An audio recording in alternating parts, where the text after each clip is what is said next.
This is TWiT. I do want to take a second to mention that a listener wrote in about something regarding the iPad. And if folks are still trying to decide which iPad they want to purchase and what model exactly, then this plays into it, because this is going to be a question about the Nano-Texture glass. And here's the thing. That is one thing that we forgot to mention when it comes to storage size. If you want the Nano-Texture glass, that is only available for the 1 terabyte or 2 terabyte model. It is not available for the 256 or 512 models. So this is the question that comes in from Bonnie in Raleigh, North Carolina. Bonnie writes, "Hi, Mikah and Rosemary. I heard on MacBreak Weekly that you, Mikah, talked Leo out of ordering the Nano-Texture glass screen, and I was wondering if you could explain in more detail why you suggested that.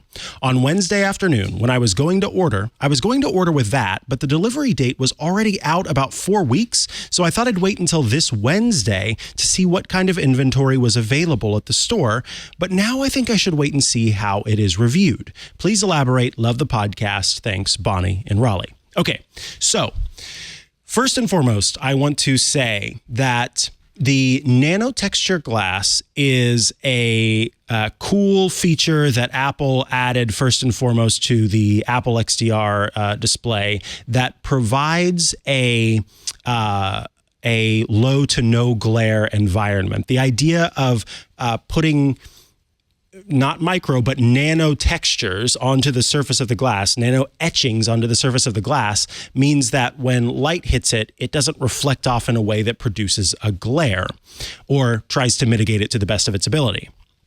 But if you have a piece of clear glass or clear to the human eye glass, and you put texture onto the surface of that glass, even if they're at the nano level, there is going to be some reduction in the brightness of the display.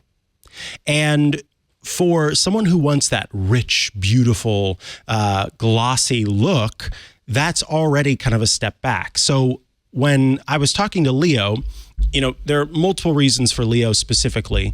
I think that it is, when you look at it, you could see it as a step down because of the difference between the two displays in terms of the brightness that you're seeing. And then also, most people don't actually need to have that Nano-Texture glass. On MacBreak Weekly, Jason Snell said something that I thought was interesting. Jason was, by the way, this is as an aside, a lot of folks thought that the press who were invited to kind of get a hands-on time with the iPad were in Cupertino or the surrounding area at the Apple Park Visitor Center and the Steve Jobs Theater. And as Jason Snell said on MacBreak Weekly, no, in fact, this event was held in New York, and that, again, I'm not surprised, because remember that it was at a different time. It was made for East Coast time as opposed to West Coast time as it usually is. So given that, Jason said that while he was there, he got the impression, and in some cases even more than just an impression, that the PR people were suggesting that the Nano-Texture glass was a if you know situation, meaning that if you know as a person in the field that in which you operate are going to need a Nano-Texture glass display, then you should get the Nano-Texture glass display. If you don't know if you need one, or if you're pretty sure you don't need one, then there's no reason to get one. It is a very specific thing that is created for the people who know they need it. And given that this is Apple's, arguably one of its, not even arguably, it is one of its highest quality displays in an Apple product, then it is no surprise that some pros who are doing color work, who are doing photography work, who are doing graphic design, would want to have that Nano-Texture display, particularly if they are going to use an iPad Pro as kind of an out in the field device.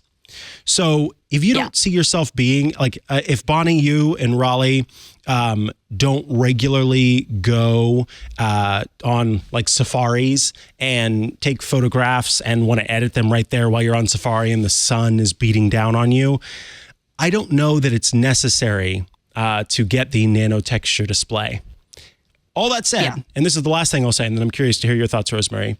All that said, if you really want it, I'm not stopping you. Like, just get it if you want it. I just think that there is some trade-off that you're going to experience versus the glossy. All right, what were you going to say, Rosemary? Yeah.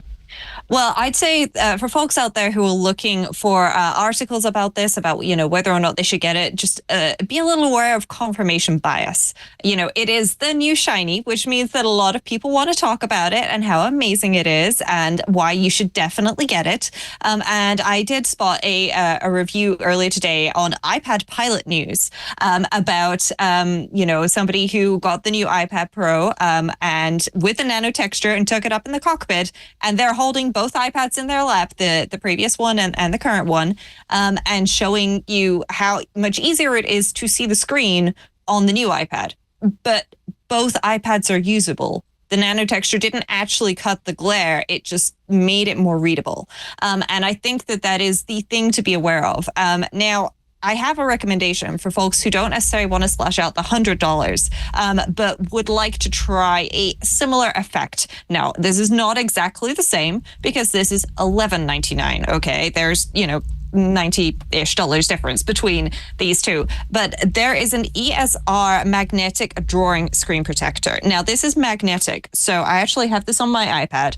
And when I was in the studio last year, actually, I had one for the previous iPad. I had to get a new version for this iPad. But this magnetizes, and now I can't get it off, on and off of your device. It's much easier to do when you're just looking at your device, but it does just pop on and off. So if I manage to pick that up and actually take that off, then folks can see. But this is just a nice way to get that sort of magnetic, that anti-glare finish, which even now I'm looking at it because I think I've got, my nails are struggling with performance. There we go.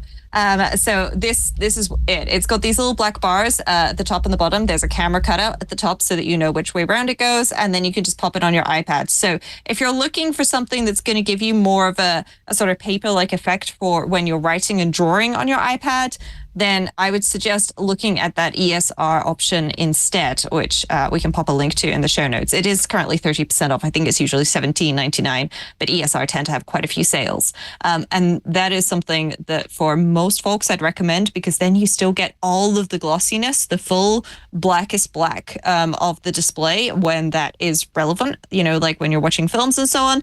But then you also have that matte effect as you need it.